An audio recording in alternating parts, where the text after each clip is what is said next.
Сәлеметсіздер ме, құрметті көрермендер? Апта тару жорамалы 30 наурыздан 5 сәуірге дейін қандай өзгерістер болуы мүмкін? Бірінші әрине тоқтыбегілер қарап көретін боламыз. 30 наурыздан 5 сәуірге дейін 2026 жыл. 30 наурыздан 5 сәуірге дейін 2026 жыл қандай өзгерістер болуы мүмкін? Тоқтыбегілері.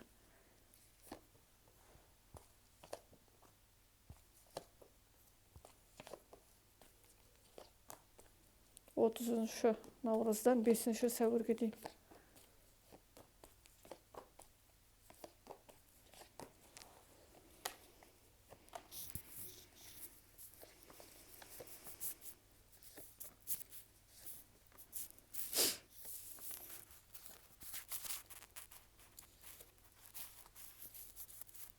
Бір қандай да бір жағдайға, бір бастамаға қиындық деп санауыңыз мүмкін бір кезеңді. Бір мәселені уайымдап жатқан болуыңыз мүмкін, немесе тәжірибеңізді бір нәрсе ауырлық туындатып жатады деген сияқты, немесе бір кедергі бар сияқты болып көрінуі мүмкін сіз үшін. Немесе көп күш жұмсау керек, соған дайындалу ма болашаққа, әлде бір нәрсеге уайымдау әрекеті шамадан тыс бір кезеңге, ыңғайсыз сәтке, немесе бір қысымға тап болу ма, әлде бір адамдардың әрекеттерін тым қатты жүрекке жақын қабылдау, немесе бір мәселе қысым деп қабылдау, сезімталдық, немесе үнемі бір жағдайларды қиындатып қарау. Тіпті сізде күшіңіз жетеді, өте жоғары қауқар энергия бар. Жай ғана адам өзін бір сондай кезеңге дайындау ма, әлде бір өзіңізді төмен бағалау ма бұл жерде, немесе адам бір жағдайды қиын деп санауы мүмкін, бірақ шын мәнінде ол қиын емес. Сізде өте жоғары энергия бар, немесе реттелу, бір жағдай реттелмей жатқан сияқты болып көруі мүмкін. Бір мәселе, немесе нәтиже, бір жағдай сіз үшін бір қандай да бір ретке келтіру ма, бір әртүрлі жағдайға байланысты болуы мүмкін. Бір жаңалық енгізу, бірінші өзгерістерге асығу, немесе бір тәуелділіктер ма, әлде бір мысалға физикалық тұрғыда бір жағдайды жөндеуге уайымдау, денсаулығын уайымдау, немесе бір мәселе, тіпті бір жағдайға күш салу керек деп болашақты уайымдау да болуы мүмкін. Немесе бір өткен шақтағы әрекеттер, сәтсіздікті уайымдау. Біршама мәселелер бар, әбігерліктер, немесе бір жағдайға сіз кенеттен пайда болып қалуы мүмкін, соған дайын емессіз, немесе сезімталдықпен тым қатты шамадан уайымдау, олай жасауға болмайды. Жалпы айтқанда сізде өте жоғары күш бар, жігер жетеді, өте жоғары жігерлілік бар. Жай ғана просто адам бір үрей немесе сезімдерін, немесе алдын ала тым қатты көп ойлануды алып тастаса, өзінен жойса, соны сіздегі күш шығады, сіздегі жігерлілік, сіздегі қайраттылық шығады. Жай ғана просто адам бір жағдайды алып тастау керек өзінен. Мысалға бір әлсіздікті ма, әлде бір жаңағы ыңғайсыздықты ма, бір мәселені алып тастау керек өзінен. Жай ғана мысалы бір адам немесе көп ойлана бергендіктен бір жағдайды ушықтыруы мүмкін. Адам мысалы бір жағдайды үнемі ойлай беретін болсаңыз, әрине сізге қиын, немесе өте бір сол маңызды болып көрінуі мүмкін, шын мәнінде олай емес. Жай ғана бір мәселелерге, кезеңдерге, болашаққа уайымдау да болуы мүмкін. Бір жаңаны бастаудан алдын өте көп күш қажет, бір нәрсені жаңадан бастау керек деген сияқты ойлар, немесе әбігерліктер, шаруалар, мәселелер көбейіп кетуі мүмкін. Немесе бір ыңғайсыз адамдар сіздің жүйкеңізге тиетін болуы мүмкін. Өсек, ыңғайсыз сөздер, өзіңіз туралы есту, мысалға сізде жоқ қыр-қасиеттерді қосу бір адамдардың, сондай бір әңгімелер есту сізге біраз қысым, эмоция біраз туындатуы мүмкін. Олай жасауға болмайды. Жалпы сізде күш жетеді, егер әрине аз ойланып, көбірек сезімдерді өшіріп көбірек әрекет етсе, ешқандай қиындық жоқ. Қарым-қатынас сұрақтары тоқтыбегілерінде жұбар-жындармен қарым-қатынас қалай қалыптасуы мүмкін? Жалпы айтқанда өте жақсы, қарым-қатынаста ешқандай мәселе жоқ. Тіпті мәселе болғанның өзінде де адамдар шешуге тырысады, қиындатпауға тырысады, барынша бір жаңағы ушықтырып қозғамайды сол бір жаңағы тақырыпты, қиындықтарды. Барынша дұрыс бағытта қарауға, барынша бір көрсетпеуге, бір жаңағы тереңнен бір қазбаламауға әрекет жасайды. Өте жақсы бұл жерде қарым-қатынас, тіпті жақсарту әрекеттер бар.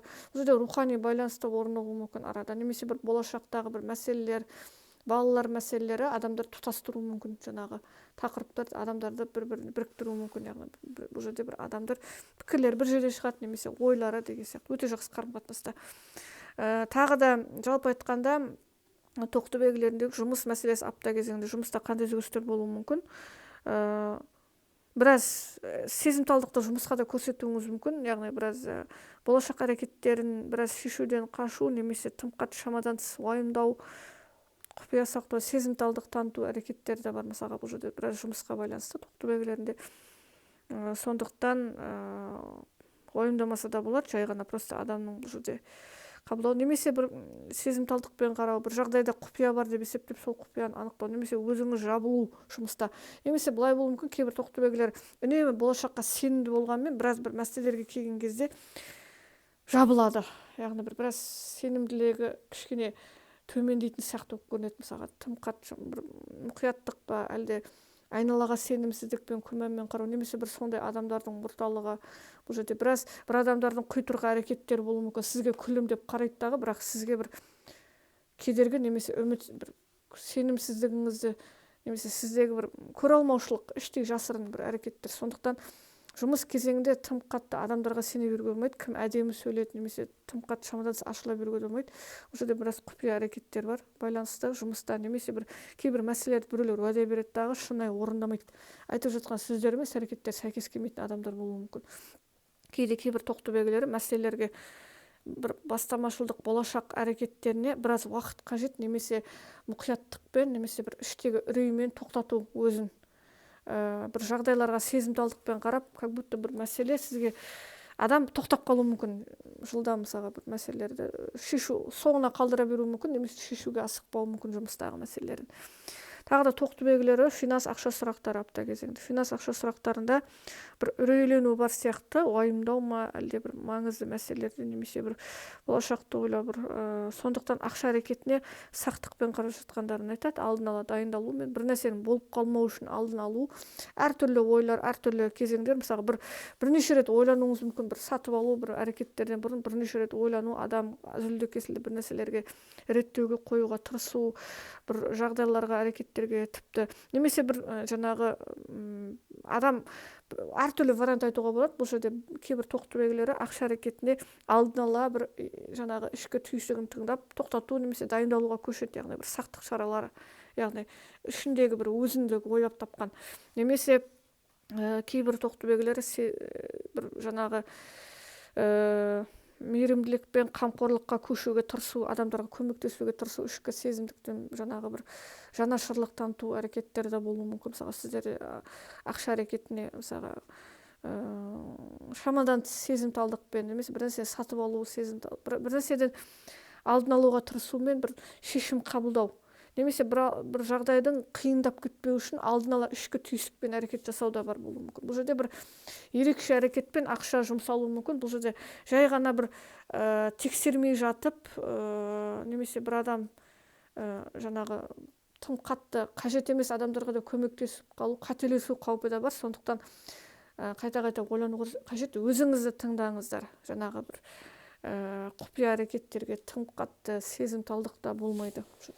Жалпы айтқанда өте жақсы, ақша әрекетінде жай ғана бір іс-қимыл бір сезімталдыққа байланысты болуы мүмкін, финансқа байланысты.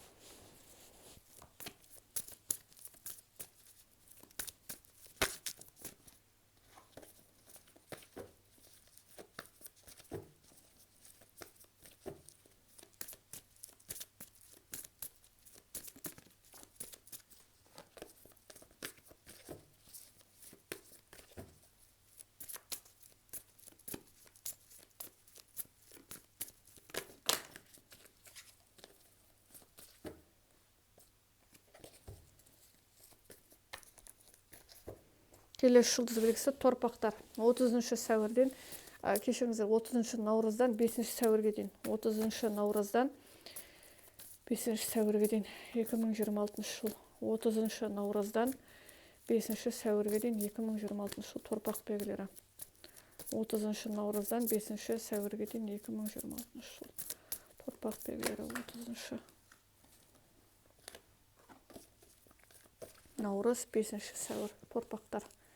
2026 жыл.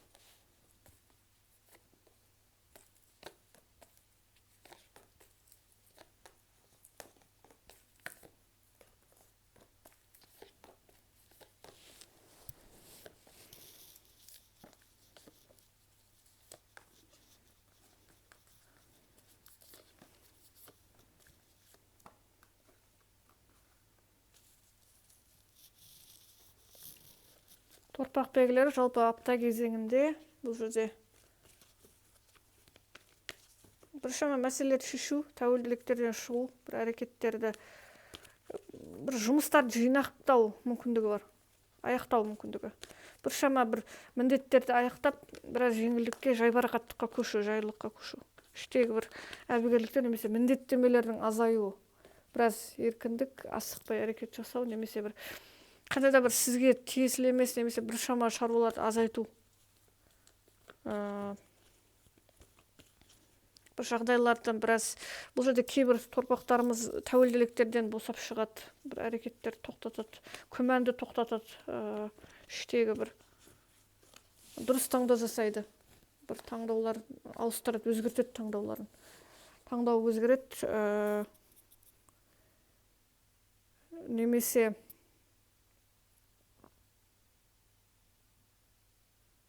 таңдауларды өзгертетіндерін айтады. Торпақтарымызда жалпы бір ақшада шығындар азаяды, бір жағдай, бір мүмкіндіктер болады, сақтыққа көшу, немесе бір адамдардың әрекеттері бір үлкен нәтиже беруі мүмкін қосымша кезде, немесе бір ұсыныстардан бас тартады, өздері ақ бір сенімді нәрселерге, тексерілген әдістерге қарайды, адамдардың сөзіне емес, өздеріне мән береді. Кейде көмектен бас тартуыңыз мүмкін, кейбір торпақ белгілері бір көмектесуден, әрекеттерден, сөздерден. Кейде былай болуы мүмкін, біраз туысқандар арадағы адамдармен бір әсерлерден шығуға, босап шығуға тырысуыңыз мүмкін. Тәуелділіктер бір жаңа қысым ба, әлде бір жаңағы реттеп алу, біраз эмоционалдық әрекеттерде, біраз туысқандар, жұптар арасында біраз бір мәселелерді реттеп алуға тура келеді. Немесе көмектеседі кейбір торпақтарымыз отбасы мүшелеріне, мысалға бір жағдайды реттеп алуға көмектеседі. Әртүрлі бағытқа қарап байланысты болуы мүмкін, бір орта ұжымға, адамдарға байланысты бір жағдайлар өзгеруі мүмкін. Тағы да торпақтарымызда қарым-қатынас бар жандармен қарым-қатынас қалай қалыптасады. Бұл жерде біраз бір қалыпты емес, кейде өзімшілдік байқалуы мүмкін, өзімшілдік сезімі тараптан, немесе бір адамдар өздерінің әрекеттерімен жасайды, бір-бірін біраз сынға алуы мүмкін, біраз салқындық байқалуы мүмкін әрекеттер, немесе бір адам екінші адамды тәжірибесіз деп санау ма, әлде тексерістер, адамдар пікірлер, біраз бір қалыпты емес апта кезеңінде, біраз мысалы бір адам екінші адам тексеруге тырысады, сенімсіздік, немесе бір адамға бір нәрсені дәлелдеу қиын ба, әлде бір айқындық талап етеді, біраз бір қалыпты емес сияқты, біраз конфликтқа ушықтырмауға шақыру керек, бір адамның қолында, немесе екі адамның тіптен қолында, яғни ушықтырмау үшін. Сондықтан тіпті барлық жақсы болса да, біраз апта кезеңінде сабыр сақтауға тура келеді деген сияқты ақылға қонымды әрекеттер жасауға кеңес береді. Тағы да торпақтарымызда жұмыс мәселесі, апта кезеңінде жұмыста қандай өзгерістер болуы мүмкін. Жұмыс кезеңі жалпы айтқанда бір ұжым мен адамдармен біраз бір реттеп алу ма, әлде бір жаңағы бір мәселелерді шешіп алуға тура келетін сияқты. Өйткені бұл жерде ұжымдағы адамдар, клиенттер біраз жүкеңізге тиюге тырысуы мүмкін, бағаламауға, немесе бір кейбір торпақтарымызға бір сарында жұмыс шаруалары жаңағы рутина шаршатуы мүмкін. Немесе бір өзгерісті талап етіп, іштей бір эмоционалдық жаңалықтар, немесе адамдардың іс-әрекеттерін біраз көрсетпеуіңіз мүмкін, бірақ жүрекке жақын қабылдау ма, әлде бір нәрсеге сізді бір сынаулары, немесе бір шаршау, немесе жалығу бір әрекеттер бар сияқты, біраз сезімталдық, немесе тым қатты бағалау, немесе адам өзіне сыни көзқараспен қарап көп нәрсе талап етуі мүмкін өзінен, мысалы жұмыс әрекетінде. Бір сарынды жұмыстар, жауапкершілік көбейеді, немесе міндеттемелер біраз шаршатады, асығу жоқ, бір жағдайға тым қатты тереңнен мән беру ма, әлде бір шаруаларды шешуге тура келеді, мысалға асықпау. Бұл жерде біраз жұмыс әрекет бір қалыпты емес сияқты, сезімталдық басым, немесе біраз жалығу бар сияқты. Жалпы айтқан, немесе бір адамдар біраз бір талап қоятын клиенттер болуы мүмкін, біраз шаршатуы, сіздің әрекеттеріңізді, шеберлігіңізді күмәнмен қарау, бірақ шын мәнінде сізде шеберлікпен өте мықты, мұқияттық бар, жауапкершілік өте жоғары жұмыста. Шаршату соның салдарынан мүмкін үнемі бір жаңағы ұстап тұруға тура келу деген сияқты. Тағы да финанс, ақша сұрақтары, финанста қандай өзгерістер, шығындар бар. Шығындар бірінші жоспарсыз болып кетуі мүмкін. Ақшаға байланысты қарыз беруге алуға болмайды, өйткені бұл жерде біраз әрекеттер бар, жаңа бәсекелестік ақшалай немесе тұрақсыздық шығындары бар сияқты торпақтарымызда. Ақша әрекетіне біраз мән беруге тура келеді. Шығындарды тоқтатуға тырысу, мүмкін аяқ асты болып кететін шығындар, конфликтқа ақша туралы түспеуге шақырады, құпия бір тексерілмеген әдістерге бармауға, жаңағы мысалға үлкен уәделерге сене бермеу керек деген сияқты. Ақша әрекетіне біраз сақтықпен қараңыздар, үнемдеңіздер деп жатыр. Немесе аяқ асты бір жоспарсыз шығындар, міндеттемелер көбеюі мүмкін. Немесе кейбір торпақтарымыз мысалы ақшалай бір адамдарға біраз тәуелді болып қалуы мүмкін. Мысалы ақша әрекеттерінде біраз өздерінде еркі жоқ сияқты, біраз үнемдеуге тура келу бұрынғыдан. Ақша әрекетінде біраз уайымдауыңыз бар сияқты, бір қалыпты емес. Мысалға финанста біраз үнемдеуге тура келеді. Бір құпия жаңағы қауіп төндіретін бір операцияларға араласып қалмау керек деген сияқты. Ақша әрекетіне біраз жауапкершілікпен қарау керек, қаталдық таныту керек, үнемділік таныту керек деп жатыр. Яғни ақылға қонымды әрекеттер жасау керек. Яғни бұл жерде сақтықпен қараңыздар апта кезеңінде финансқа торпақтарымызда. Немесе бір кезеңдерде бар сияқты, мысалға бір сабырыңызды сынап көретін кезеңдер.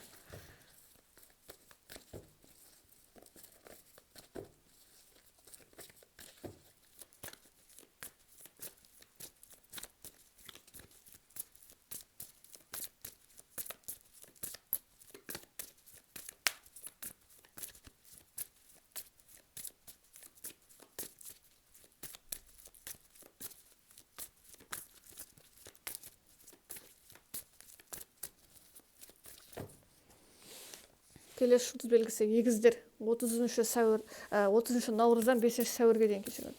30 наурыз 5 сәуір 2026 жылы егіздер, егіз белгісі. 30 наурыз 5 сәуір егіз белгілерінде не күтеді? Қандай өзгерістер? Апта кезінде 2026 жыл 30 наурыз 5 сәуір.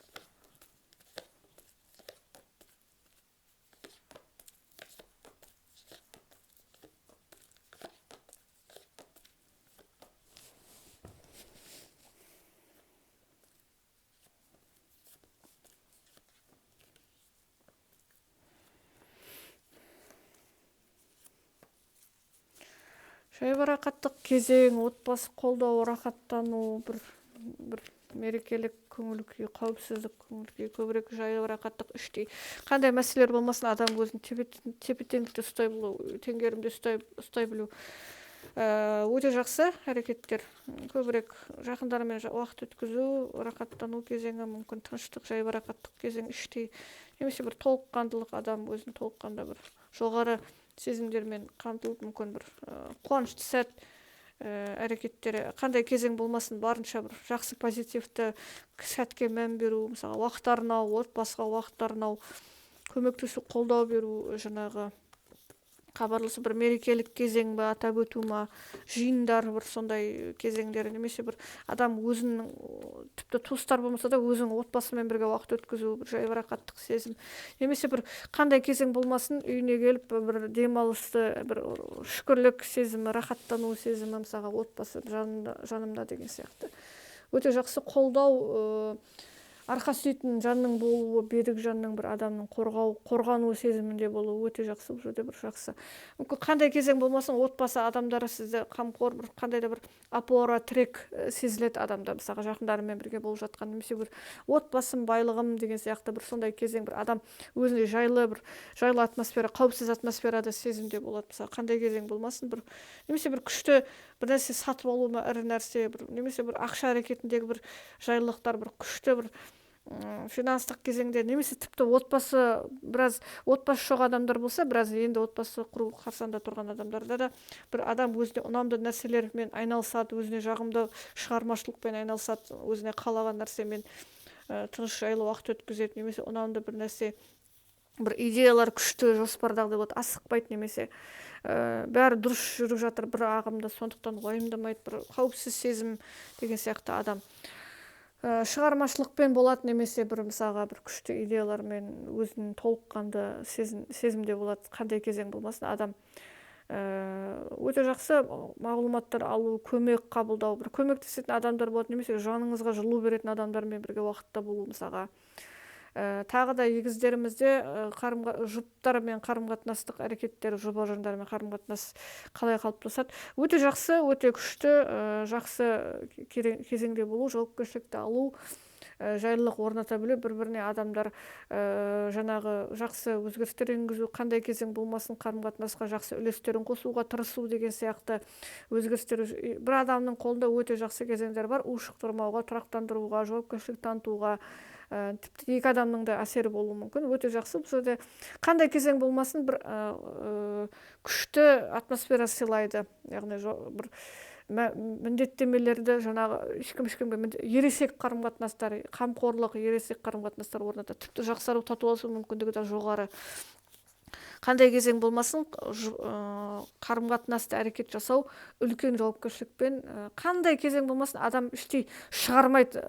Іштей бір ұнамсыз әрекеттер болса да адамның бір жаңағы ыңғайсыздық туындатпауға тырысады бір-біріне адамдар. Өте жақсы бұл жерде.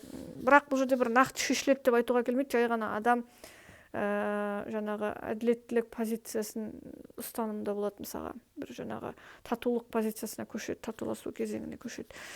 Жұмыс мәселесі егіздерімізде апта кезең жұмыста қандай өзгерістер болуы мүмкін? Жұмыс кезеңінде де біраз құйтырқы істер, әдемі сөйлеген адамдарға, сіздерге де біраз мән беруге болмайды, біраз сене беруге болмайды. Тексеріп алыңыздар, мысалы уәделерге емес, біраз сезімталдықта көңіл күй құбылмауы мүмкін, ішкі түйсігі жоғары сезімде болуы мүмкін. Немесе бір жұмысқа аса қатты бір асықпау, бір мұқияттық әрекеттерімен көшу, немесе бір адамдардың әрекетіне қарап әрекет жасау өзіңіз емес, мысалға сақтықпен бір уақытша кезең, бір мәселелерді, бір жағдайларды біраз шешуден біраз сақтап тұру, адам бір қателік жасап қоймау үшін бір дайындалатын сияқты. Кейде бір тағдыр тәлкегіне қалдыра салады, осы бір белгіні күте салайыншы, өзім әрекет жасамаймын, мен қазір дайын емеспін, немесе бір қателік жасаудан қорқамын, қазіргі сәтте бір жағдайға біраз дайындалу қажет, немесе бір адамдарға қарап әрекет жасаймын деген сияқты бір аса қатты бір еркіндіктер мен бір сенімділікті, сәтті, уақытты, ыңғайлы сәтті күту әрекеттері бар сияқты. Немесе дұрыс жайлы болады, аса қатты бір талап етпейді, немесе бір жағдай ағымда болады, тыныштық кезеңде болады, аса қатты міндеттемелер болмайды деген сияқты. Немесе бір көбірек шешімдер сізге байланысты емес, басқа адамдарға байланысты болуы мүмкін. Тағы да финанс ақша сұрақтары өте жақсы. Бұл жерде бір босқа шығындар да бар, сонымен қатар ақша әрекетінде жинақтау. Ақша әрекетін жылдам бір өзгерісті қалаған жандар, немесе бір түбегейлі өзгерістер күтетін жандар үшін аса қатты өзгерістер жоқ, бірақ жайлы, өте жайлы, ыңғайлы, қауіпсіз. Бір қалауыңызға босқа шығында жаратып қоюда қаупі бар, мысалға бір ақшаға біраз мән бермей қарай салу, немесе бір бүгінгі күнге, немесе сезімталдықпен өзіңізге бір сыйлық жасау, қалауыңызға жету үшін ешнәрсеге қарамай ақшаңыз жұмсауыңыз мүмкін. Мысалы, маған керек, осыны алу керекпін, осы менде болу керек, иелік ету керекпін деген сияқты бір сезімдермен. Финанс кезеңінде, жалпы айтқанда жақсы кезең, финансты өзгерісті қалаған жандар үшін өте жайлы болады, мүлдем адам уайымдатпайды финанс кезеңі бұл жерде. Сатып алу жоспарлары жылдам болмауы мүмкін, ақырындап болуы мүмкін, немесе адам бір өзіндегі қалаулардан бастап тоқтатпайды, яғни еш нәрседен. Сондықтан біраз қайта-қайта ойлану қажет, ойланбайтын шығындар қаупі да бар сияқты.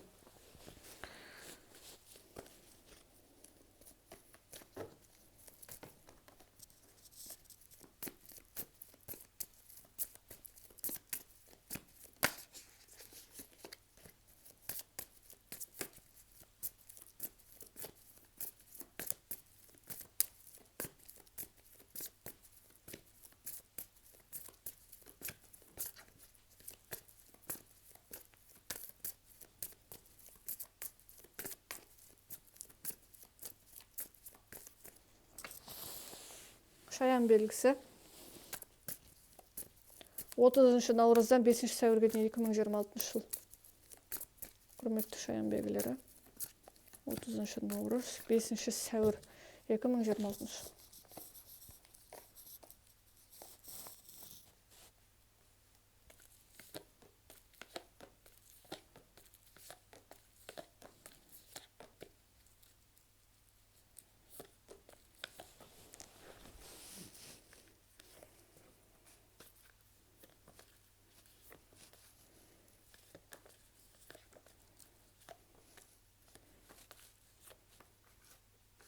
таңдау жасаудан біраз күмән сұрақтар жауапта бір нәрселерде сұрақтарға көшу, іште ойлану, біршама мәселелер, міндеттемелер көбейіп кетуі мүмкін, немесе бір жағдайға асығу, немесе бір жағдайдың кедергілер, шектеулерде қалу, біраз адам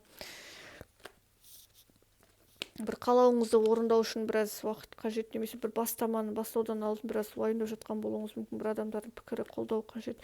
Не жасау, не істеу керек, болашақта бір қандай әрекет жасау керек деген сияқты ойланулар, сұрақтар, бір ұсыныстарды қабылдамау, мысалға адамдар сақтық шаралары ойлану, қателік жасап қоюдан қорқу, немесе адам бір жаңағы бір мысалы әрбір әрекетін ойланып жасайды, яғни бұл жерде қателік жасамай, именно бұл жерде финанстық әрекеттер де болуы мүмкін, немесе кейде бір өзіңізде еркіндік әрекетінде жоқ, немесе бір адамдарға тәуелділік сезім, мысалы бір қалауыңызды орындауда біраз уақыт қажет, немесе таңдау жасауда біраз күмәндар бар. Мысалға жаңалықты бастауда әртүрлі идея бар, бірақ ол идеяны орындауда сізге өзіңіздің әрекетіңіз емес, үнемі ақылдасатын адамдар, немесе бір пікірмен адамдармен ақылдасу, немесе көмек сұрау, кеңес сұрау маңызы сияқты.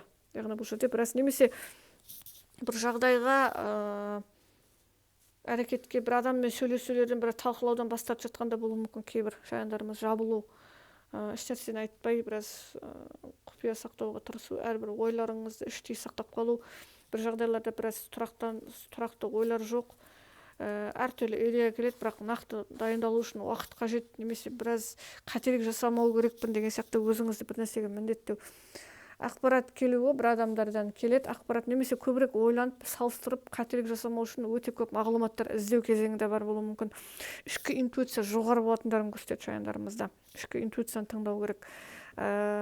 Сөздер, әңгімелер, ақпараттар, бір адамдар кеңес береді. Егер сізді сұрақтар мазалайтын болса, немесе күмән туындайтын болса, сізге отбасы адамдарына мән берсеңіз, солар сізге маңызды кеңес беруі мүмкін. Яғни бұл жерде айнала адамдары сенімді.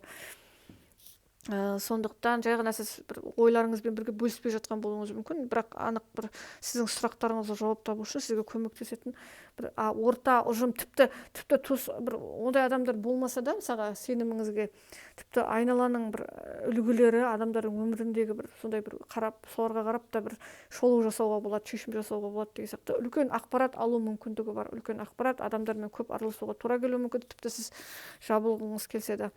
Тағы да жабықтық танытқыңыз келсе де, қарым-қатынас сұрақтары шаяндарымызда жұбырындармен қарым-қатынас қалай қалыптасады, өте жақсы қарым-қатынаста, тіпті татуласу мүмкіндігі де жоғары.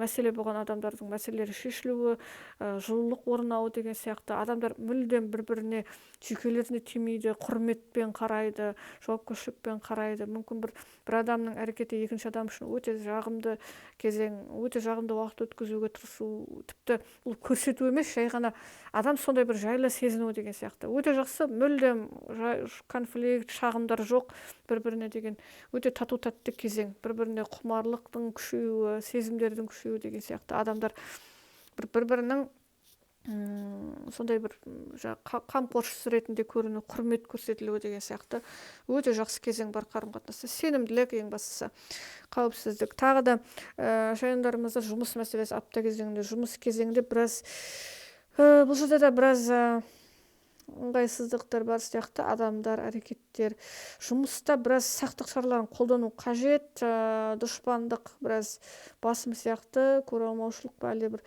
әрекеттер біраз сонымен қатар конфликтқа түсуге болмайды, эмоцияны тізгінде ұстау керек.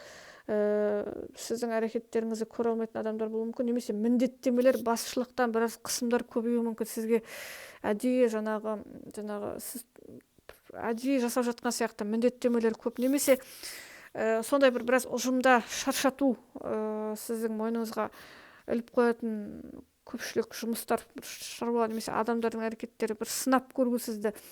Немесе бұл тағы да бір жағдай, адам өзіне өте көп жүктемелер алуы мүмкін. Мысалға қолымнан келеді деп, бірақ шаршату соңында біраз олай жасай беруге болмайды, былай өзіңізді аяу қажет.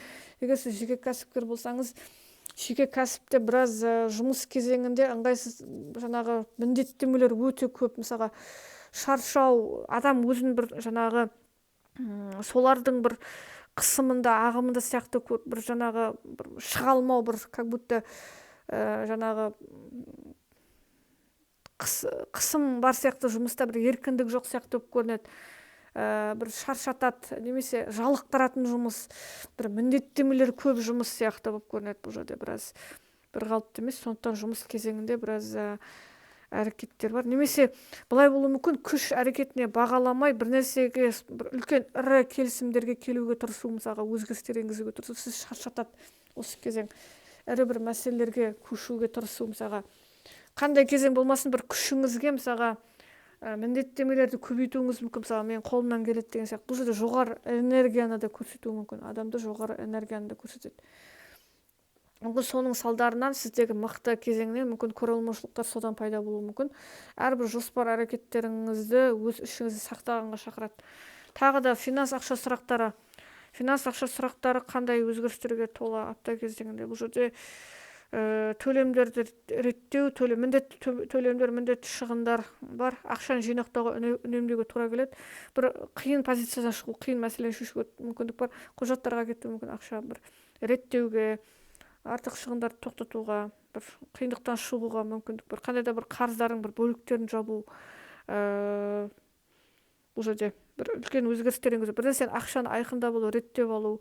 Ешқандай бір ыңғайсыз әрекеттер жоқ, сенімділік бар ақшада, жинақтау бар, жайлылық бар ақшада, финанстық әрекеттер. Кейде қиындықтан соң бір жайлылыққа ауысады. Немесе енді бұл жерде жылдам ақшаны көбейтетін жандар үшін аса қатты жылдам бола қоймайды, бірақ ең бастысы оңайға немесе бір жайлылыққа ауысады, қауіпсіздікке ауысады. Немесе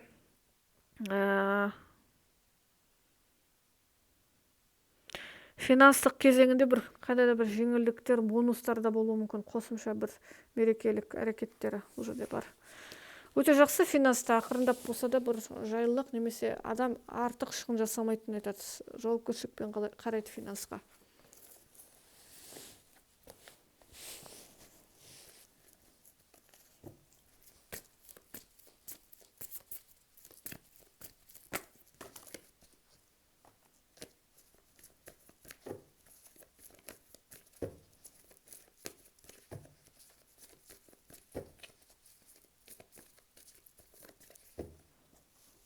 Келесі жұлдыз белгісі Арыстан белгілері 30 наурыздан 5 сәуірге дейін 2026 жыл.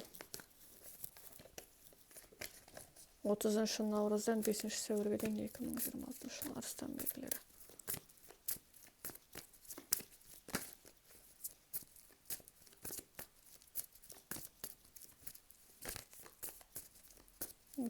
Наурыз 5 сәуір Арыстандарымызда қандай өзгерістер?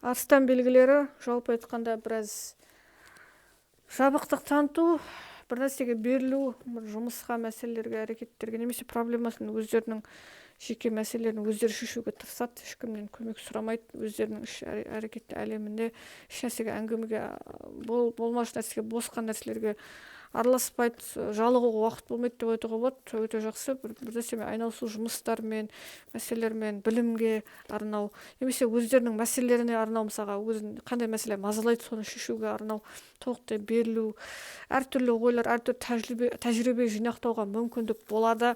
Адам ерекше ойлау қабілеті пайда болады, көкжиек кеңейеді деп айтуға болады. Мысалы бір қандай да бір қысымнан, қандай да бір шектеулерден шығуға мүмкіндік болады. Бұл жерде бір адам өзіндегі мәселені шешіп, бір ой өрісте әртүрлі идеялар келуі мүмкін. Бұл жерде өте жақсы даму мүмкіндігі бар. Ойдағы даму деген сияқты бір нәрсемен айналысу, сол бір әрекеттерге асықпай, шешімдерге, ойлар, бір мағлұматтар кезеңі, іздену кезеңі деп атауға да болады. Мысалға бір жаңағы өзіңізге қатысты болған мәселелерге ғана кейде үнемдеу, кейде жоспарларыңыз, әрекеттеріңізді құпия сақтауға тырысуыңыз мүмкін.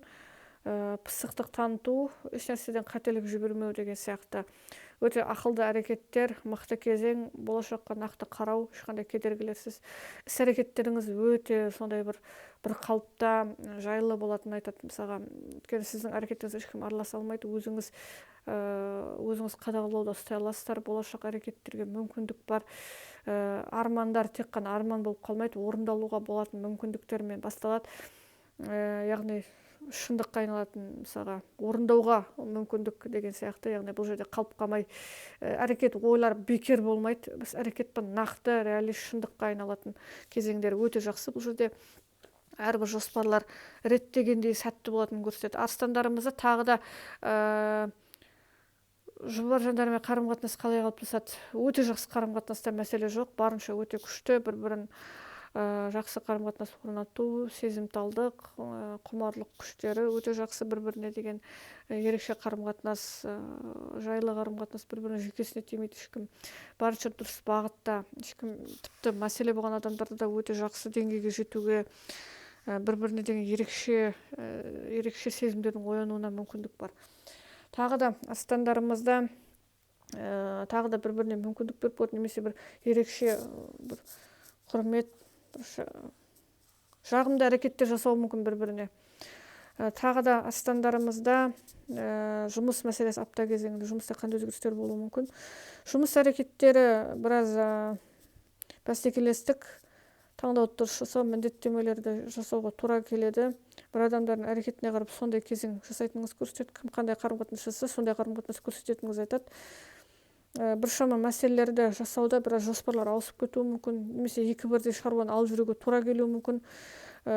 Жұмыс кезеңінде біраз ыңғайсыз адамдармен конфликтқа түсіп қалу қаупі да бар, ортамен біраз, немесе бір шиеленісті мәселелерді шешуге тура келеді. Біршама мәселелер бар, шиеленісті мәселелер, соны дұрыс таңдау жасап шешуге тура келеді. Қарсы тұрып өзіңіздің мүддеңізді қорғауға тура келеді. Тағы да мысалға бір жағдайларды ретте болу керек, болашаққа әрекет жасау үшін біршама күш салуға тура келеді деген сияқты. Сондықтан қандай кезеңмен болмасын жоспарлар шешуге тырысады, бірақ адам асықпау керек, конфликтқа түспеу керек деген сияқты кеңестер береді.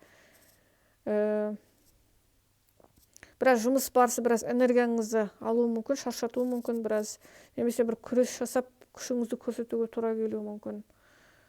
Біршама мәселелер біраз қалдырылуы мүмкін сонымен байланысты. Тағы да біраз оңай емес жағдайларға әрекет жасауға тура келеді. Финанс ақша сұрақтары астандарымызда. Финанс ақша сұрақтарында өте жақсы ақша әрекеттері бар. Ақша табыс табуға күш жетеді. Табыс табуға мүмкіндік бар. Бұрынғыдан көбею, өзіңіздің қалауыңызды жасау, жайлылық, бір ұнамды нәрсе сатып алу жоспарлары сәтті болуы мүмкін. Ақша әрекеті өте оңды, реттеуге де мүмкіндік бар, шешуге де мүмкіндік бар, құпияны анықтауға да мүмкіндік бар. Ақша әрекетінде қандай кезең болмасын, мәселені шешуге мүмкіндік бар. Тағы да бұл жерде өзіңіздің қалауыңызды тоқтатпайсыздар, өз қалауларыңызға жарату, немесе үнемдеймін деп қандай шешім қабылдаса, сол кезеңде соңына дейін тұра алатындарын айтады мысалға. Ақша әрекетінде артық нәрселерге, болмаш нәрсеге орын жоқ. Өте жақсы.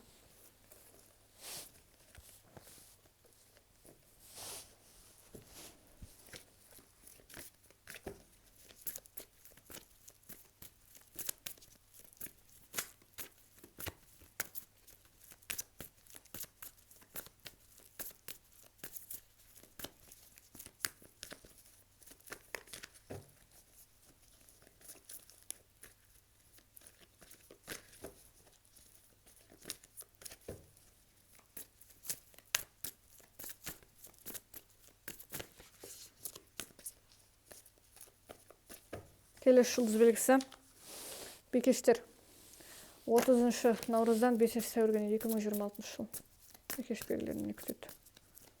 30 наурыздан 5 сәуірге 2026 жыл.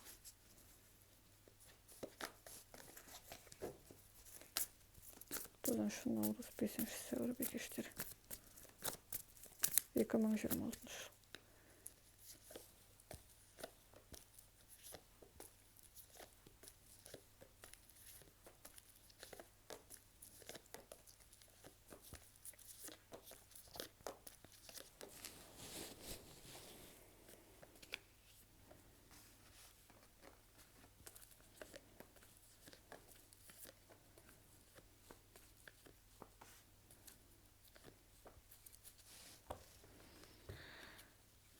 реттеу, мәселелерді шешу, анықтауға тырысу.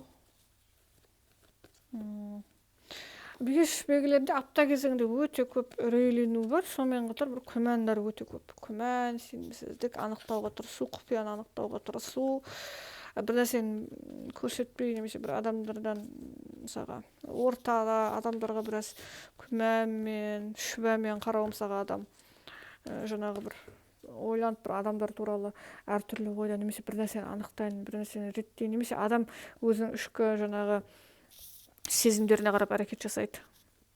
Бір өзін қорғауға тырысады, немесе бір жағдайды реттеуге тырысады, бір мәселесі үшін өте қауіпті болып көрініп жатқан сияқты соны реттеу керек. Артық емес нәрсені жоюға, мысалға, бір адам өзіндегі бір мәселе туындататын мәселені шешуге, бір нәрсені тұрақтандыруға, бір күрес жариялауы мүмкін, өзіне жауынгерлік күрес бір мәселеге. Соның салдарынан бір шешілмейтін сұрақтарға, бір әрекеттерге біраз сондай кезеңімен қарау жағдайы бар сияқты. Біраз отбасы әрекеттерімен біраз конфликтқа түсіп қалуда қаупі бар сияқты бұл жерде. Немесе бір шындықты талап ету, немесе күмәнмен қарау адамдарға, жалпы бір ортаға. Өзіңізге ғана сену, өйткені бұл жерде адам тек қана өзін басқа біреуге қастық жасамайды, тек қана өзін қорғауға тырысады. Өзіне бір жаңағы реттеп алу, дұрыс адамдар мен дұрыс емес адамдар өмірді ретке келтіру, мысалға, шынайы адамдар мен шынайы емес адамдар. Қандай да бір жағдайда сіздің жаңағы өзгерістерге кеңес беретін, тіпті бір қолдау беретін адамдар болады. Яғни бұл жерде өзіңізге де сенсіз, немесе бір жалпы бегештеріміз өзіне сенімді адамдармен өзін айналасында болғысы келеді, яғни қажет емес адамдардан өзін ысырып, бір жағдайда ішкі жан дүниесін, ішкі жан тепе-теңдігін сақтауға тырысады, өз қалауларын реттеп алуға тырысады, мүмкіндіктерін, өте көп жоспарлар, өте көп мүмкіндіктер бар, іштей ойланатын әрекеттер бар. Сондықтан осыған дайындалу деген сияқты. Қандай ақпарат жинасаңыз, іздесеңіз табуға мүмкіндік бар бұл жерде. Сондықтан кедергі жоқ, жай ғана просто адамның бір әрекеті да болуы мүмкін. Тағы да бикештерімізде жұбар жандармен қарым-қатынас қалай қалыптасады апта кезеңде. Қарым-қатынас әрекеттер бұл жерде әртүрлі бағыт айтуға болады. Бірінші ол адам жаңағы бұл жерде мәселе болған адамдар үшін аса қатты бір өзгерістер жоқ екенін көрсетеді. Егер мәселе жоқ болса, болғанның өзінде біраз адамдарда бірінші сұрақтар, іште күмәндар бар, бір-біріне деген сенімсіздік бар, немесе бір адам бір көңілге бір әсерін беруі мүмкін, бір адам тым қатты шамадас қаталдық, қатыгездік танытуы мүмкін, бір беткейлік танытуы мүмкін, жұбына, мысалға, бір жаңағы әрекеттермен. Соның салдарынан біраз бір қалыпты емес қарым-қатынастар байқалады. Тағы да бір адамдардың бір жаңағы көңіл күйі құбылмалы болуы мүмкін, соған байланысты, немесе бір іштей әртүрлі ойлар болуы мүмкін, мысалға. Сіздегі күмән шүбалар сол қарым-қатынасқа да бір әсерін беретін сияқты, мысалға. Жоқ жерден бір нәрсе табуға тырысу, бір нәрсені іздеуге тырысу, анықтауға тырысу, мысалға, жұбыңыздан бір сондай бір қалыпты емес әрекеттер бар. Немесе кейбір бикештерімізде жұптар үшін уайымдауы мүмкін, мысалға, қамқорлықпен уайымдау, немесе бір отбасын уайымдау, балаларды уайымдау, жағдайларды уайымдау, болашақты уайымдау деген сияқты бір әрекеттер де бар, мысалға. Тым қатты шамадан тыс ойлау, мысалға, қамқорлық таныту әрекеттері де бар. Тағы да бикештерімізде жұмыс мәселесі, апта кезінде жұмыста қандай өзгерістер болуы мүмкін. Жұмыс кезең қарбалас болып кетуі мүмкін. Мәселелер, міндеттемелер көбейеді, өте көп нәрсені мойынға жүктеп алу, өзіңіз көрсетуге мүмкіндік бар жұмыста, өте жоғары көрсетуге мүмкіндік бар. Немесе міндеттемелер басшылықта болса, біраз сіздің жаңағы бір күшіңізді сынап көретін адамдар, ыңғайсыз әңгімелер, біраз сіздерде де біраз қастық ойлайтын адамдар, біраз әңгімелер бар сияқты, бір ыңғайсыз әңгімелермен, немесе адам тым қатты өзі сеніп біршама міндеттемелер өздеріне алып алуы мүмкін, шаршау соның салдарынан, немесе жұмысқа шамадан тыс қатты берілу да бар. Бұл жерде әртүрлі бағыт айтуға болады. Кейбір адамдар шамадан тыс жұмысқа беріледі, жаңағы реттеп, дамытып, өздеріне алдына өте көп үлкен мүмкіндік, міндеттемелерді қойып қояды. Яғни менің қолымнан барлық келеді деген сияқты. Ешкімді жаңағы тыңдамай, бір өзінің энергиясын, немесе өзін көрсетуге мүмкіндік болады. Жұрт алдында осындай менің осы күшім бар деген сияқты. Немесе кейде бір сондай бір әрекетіңізге, мысалға, бір жаңағы көре алмайтын адамдар, немесе бір құйтырқы әңгімелер, өсек әңгімелер, аяндар өсекке мүлдем араласпауға шақырады. Мүлдем өсектерге, адамдарға тағы да шаршау, басшылықтағы міндеттемелер немесе бір әрекеттер, сіздің әрбір айтқан сөзіңіз өзіңізге қарсы қолданылуы мүмкін. Сондықтан байқау керек, әрбір уәделер, әрекеттеріңіз тыңдалуда. Сізді бір зерттеп, тыңдап жүрген адамдар болуы мүмкін, мысалы сыртыңыздан бақылап. Тағы да финанс ақша сұрақтары бекештерімізде жалпы айтқанда өте жақсы. Бірнеше жерде табыс көзі келеді. Ақшаны үнемдеу, екі жерден табыс көзі келуі, бұл жерде айқын табыс көзі еселенеді. Жинақтауға мүмкіндік болады, ақшаны жинауға мүмкіндік болады. Сатып алу жоспарлары, ақша туралы жұмсалмауы мүмкін. Болмашы нәрсеге ақшаны сақтап қалуға тырысады адам барынша. Біраз ақша туралы белсенді жоспарлар, іс-әрекеттер жоқ екенін көрсетеді. Бұл жерде бонустар бар, ақшалай бонустар бар. Немесе кейде бір құнды нәрсеге, немесе болашаққа, жер, мүлік, жылжымайтын мүлік, қандай да бір құнды нәрсе үшін ақша жинайды, немесе бір сондай мүмкіндік болады. Немесе табыс көзін көмектесуіңіз мүмкін артып жатса, немесе өзіңіз жинақтау деген сияқты. Бұл жерде көмек қажет жандарға міндетті түрде көмек болады. Яғни ақша әрекетінде үлкен өзгерістер бар.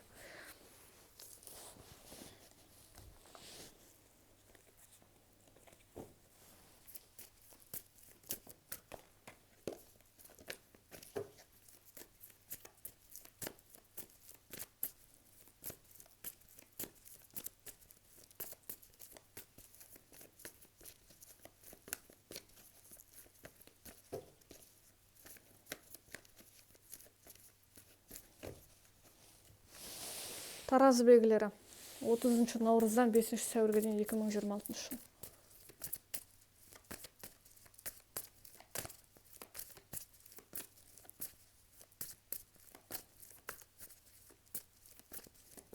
Таразы белгілері 30 наурыз 5 сәуір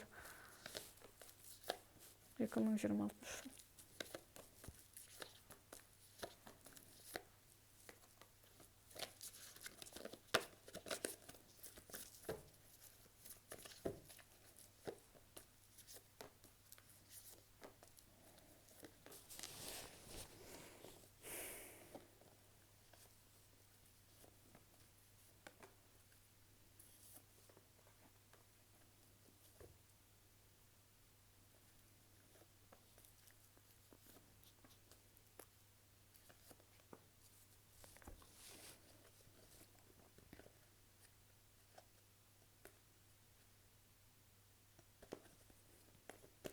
Таразы белгілері жалпы айтқанда апта кезеңінде жалпы жағдай. Бұл жерде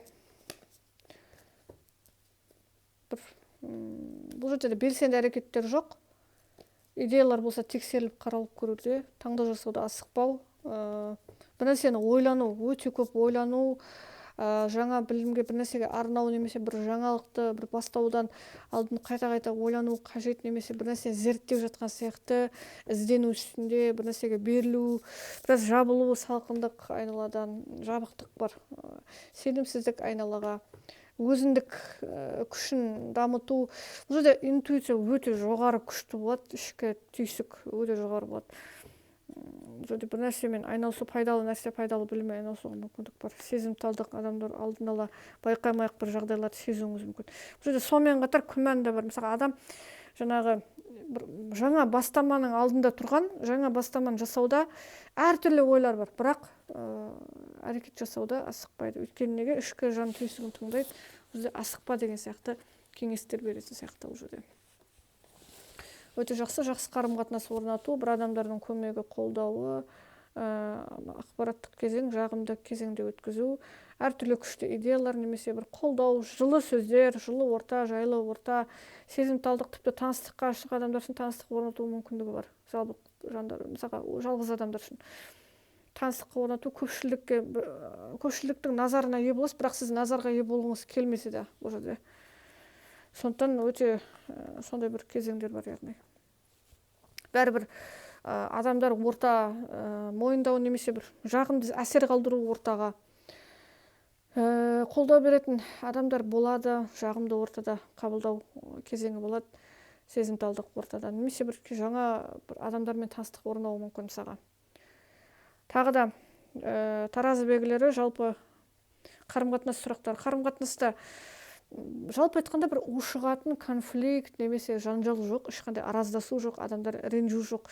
Жай ғана просто адамдар ішіндегі бір кейде бір адамның көңіл күйі бір салқындық, алшақтық бар сияқты болып көрінеді. Жалпы бәрі дұрыс өз әлемдерінде, бірақ кейде бір адам іштей бір сенімсіздік танытатын сияқты жобына, немесе бір көңіл күйі әсерін беріп жатқан сияқты болып көрінеді. Немесе бір адам үнемі бір жаңағы жағдайды, өткен шақтағы кезеңді ұмытпайтын сияқты. Мысалға сол кезең қалып қалды, мен сол ішінде күні бойы ойлады деген сияқты. Бір сондай әртүрлі ойлар бар, бірақ әрине оны көрсетпейді, барынша дұрыс бағытты жақсы көрсетуге тырысады. Бірақ бәрібір бір іштей бір нәрсе бір қалыпты емес, өз білгенін өз ойында қалатын сияқты. Яғни бұл жерде біраз бір-бірінен әрекеттер, сенімсіздік біраз бар сияқты, бірақ оны көрсетпейді. Тағы да жұмыс мәселесі таразы белгіленді. Жұмыста қандай өзгерістер болуы мүмкін апта кезеңінде?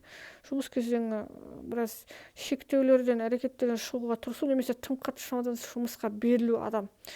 Бір өзгерістер болады, өзгерістерде берілуге тура келетін әрекеттер бар. Бір жағдайды аяқтау үшін еңбек, күш, мұқияттық талап етеді. Шаршау бір сарынды жұмыстан, бірақ жұмысқа бір аса қатты жауапкершілікпен қарамау, немесе кешіктіріп қарау, немесе асықпау.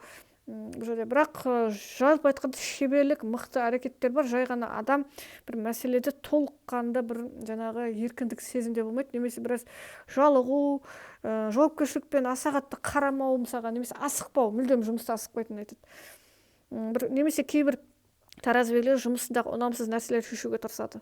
Ақырындап өзіне ұнамайтын нәрселерден, немесе өзіне ыңғайсыз туындататын, немесе жұмыстағы бір өздерінің қателіктерін жөндеуге тырысады.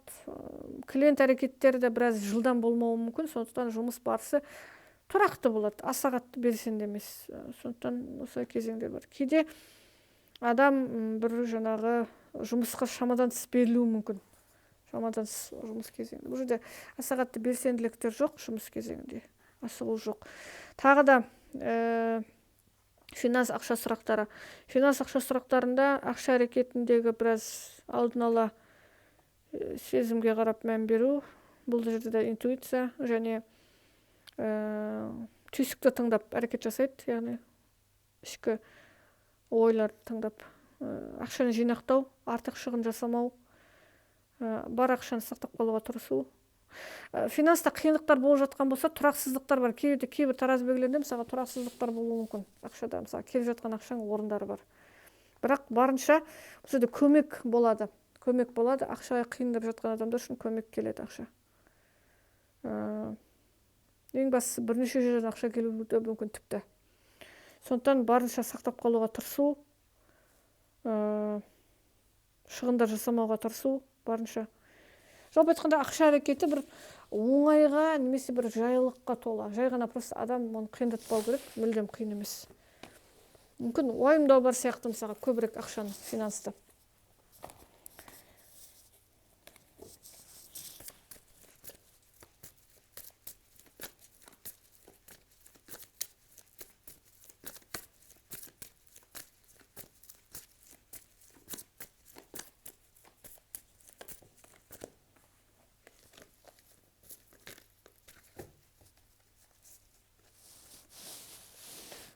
Сары шаян белгілері, келесі жұлдыз белгісі. Сары шаяндарымыз қандай өзгерістер болуы мүмкін? 30 наурыздан 5 сәуірге 2026 жыл сары шаяндары.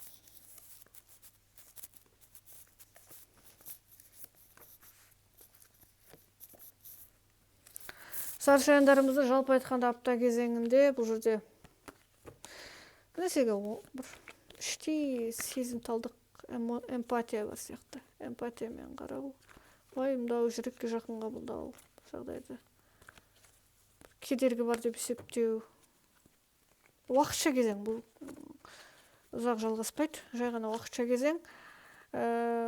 Адам бір проблемасына үңілу, жалпы айтқанда проблема жоқ, жай ғана бір адам бір нәрсені әсерелеуі мүмкін, немесе әрине шынайы бар проблема болғандықтан мүмкін уайымдау, болашақты уайымдау. Бір жағдайда сіздерге беретін кеңесі ерекше әдістерді қолдану қажет. Егер бірдей жол сәйкестік келмей жатқан болса, адам өзіне ой еркіндігін беру керек деген сияқты. Мысалы, бір жерде ақ пен қара деп қадалып қалмай, әртүрлі түстер бар, жаңағы деген сияқты әртүрлі жолдар бар, тек қана екі жол ғана емес өмірде деген сияқты кеңестер береді. Бұл жерде өзгерістер енгізу, бір өзгерістерді уайымдау ма, әлде болашақты уайымдау, немесе кедергілерге қарау, жаңағы адам үнемі немесе бір адамдарды мысалға жан тән мейірімділігімді жасаған жақсылығымды білмейді деген сияқты күрсіну, адамдардан көңілі қалу, адамдардан әрекеттерден сезімталдықпен қарау, әрбір сөздерге, немесе жаңағы бір нәрсе дұрыс емес сияқты болып көріну, өмірде өзіңіз бір нәрсені мысалға үнемі бір жаңағы сіз ойлағандай болмай жатыр, немесе адам өзінің бір қадалу мәселеге, сондай бір кезеңдері біраз байқалуы мүмкін. Бірақ шын мәнінде бұл проблема емес, жай ғана бір адамның ойы, сізде мүмкіндік бар. Мен аса қатты шектеу бар деп айтпаймын. Бұл жай ғана ойларда болуы мүмкін. Адамның миында сондай бір шектеу. Хабар есту мүмкіндігі, көмектесетін, хабар беретін адамдар, отбасы тараптан қолдау, отбасы тараптан бір хабар естуіңіз мүмкін. Бір адамдардың келуі алыстан, қонақтар ма, әлде бір адамдардың хабар, мүмкіндіктер. Немесе бір кейбір жағдайлардың пісіп жетілуі сіздің өміріңізде.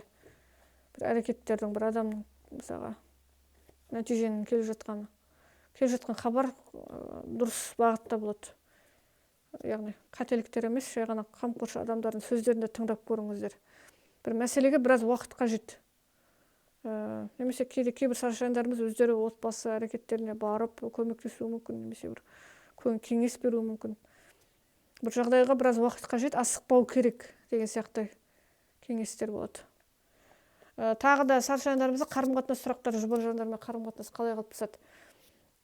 Өте жақсы қарым-қатынаста, бірақ кейде былай бұл мүмкін, сізде егер мәселе жоқ болса, барынша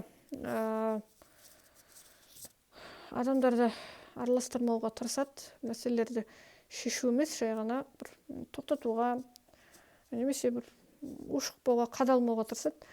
Ал егер біраз проблемалық қарым-қатынастар болып жатқан болса, сол біраз шешілу қиынға соғуы мүмкін.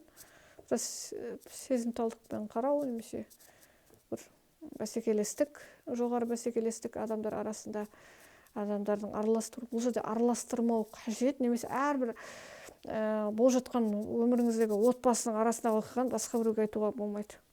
Өз арада шешілу керек деген сияқты араластырмау, және жаңағы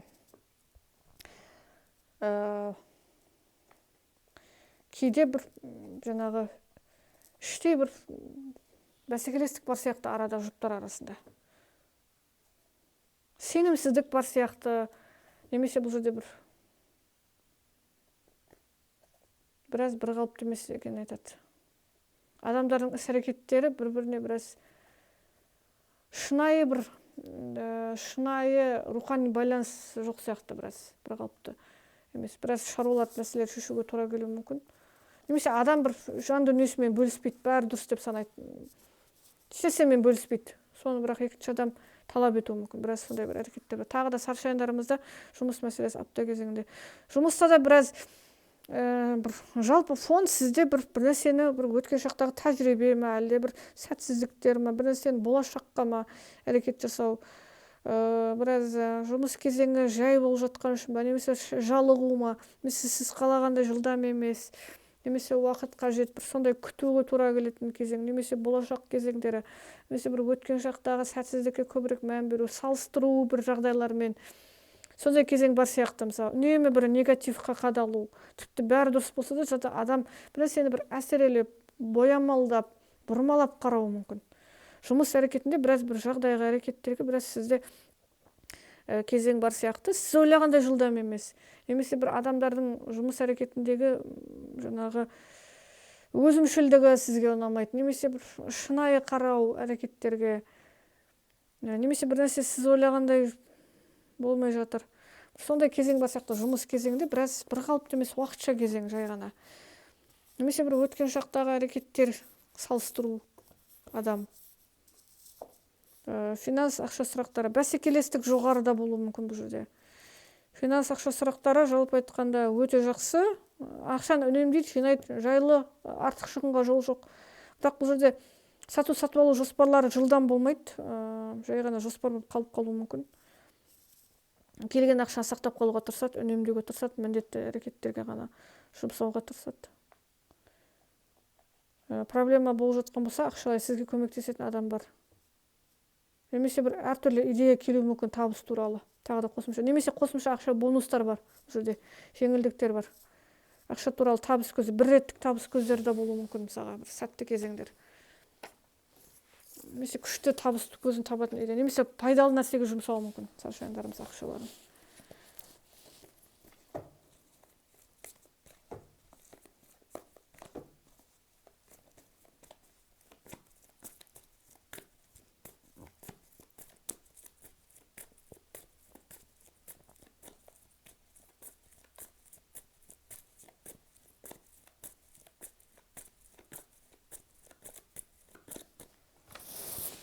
Мергендер 30 наурыз 5 сәуір 2026 жыл. Қандай өзгерістер болуы мүмкін мергендерімізде?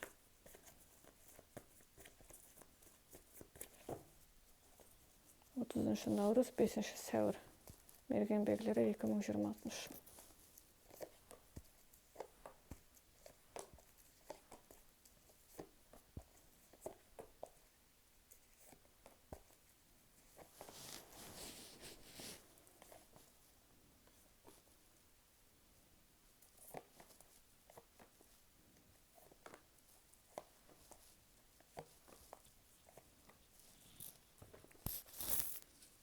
Мергендерімізде бір қандай да бір шиеленісті мәселелерге нүкте қойылады, әбігерліктер тоқтайды.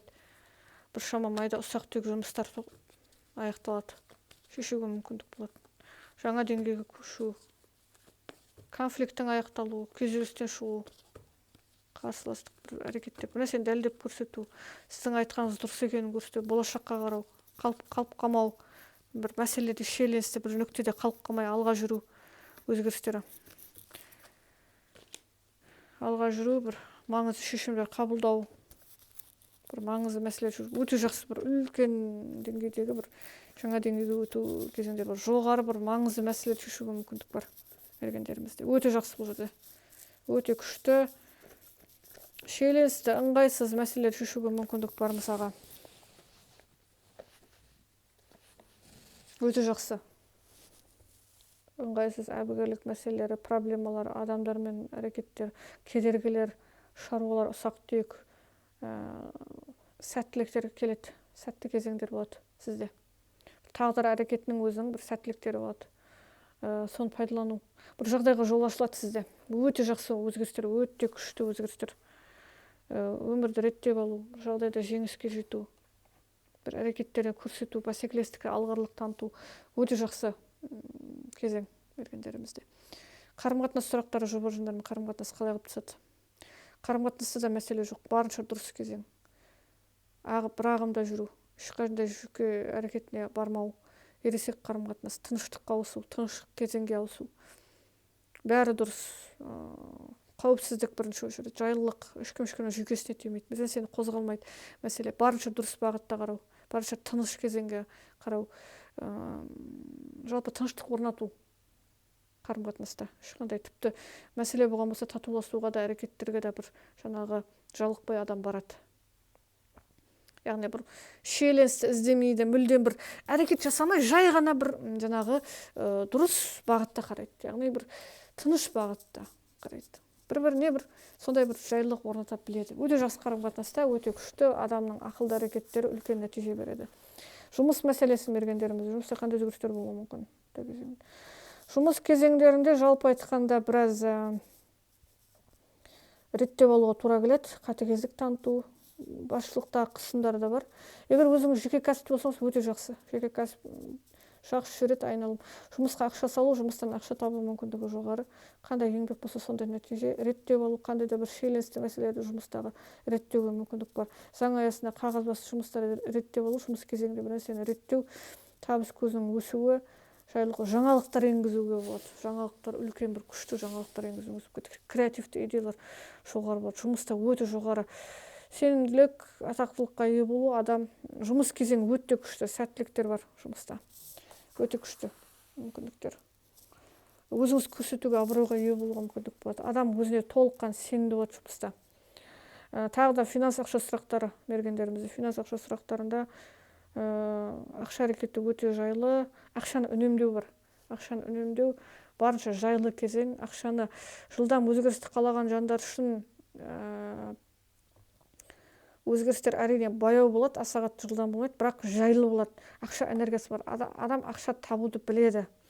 Жоғары қандай әрекетке бармасын күш салсаңыз, өте мысалы сатып алу жоспарлары болса, сәтті болуы мүмкін. Ол сізге байланысты. Ақшаны жинақтауға көшу, реттеуге көшу, артық шығындарды тоқтату, бар ақша әрекетін реттеп алу. Бұл жерде қандай кезең болмасын, ақшаны мәселені шешуге мүмкіндік бар. Сонымен қатар адамдарда жайлы, тағы да өз қалауларынан да тоқтатпайтындарын айтады. Бірақ бір маңызды болған бір әрекеттерде біраз асықпайтындарын көрсетеді. Жақсы финанста.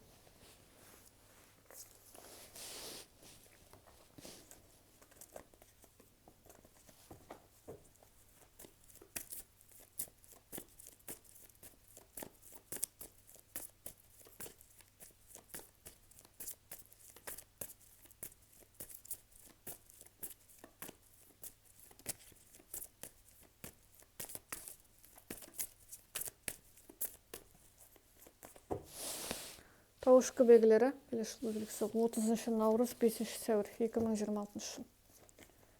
30 наурыз, 5 сәуір 2026 жыл. Тауышқы белгілері.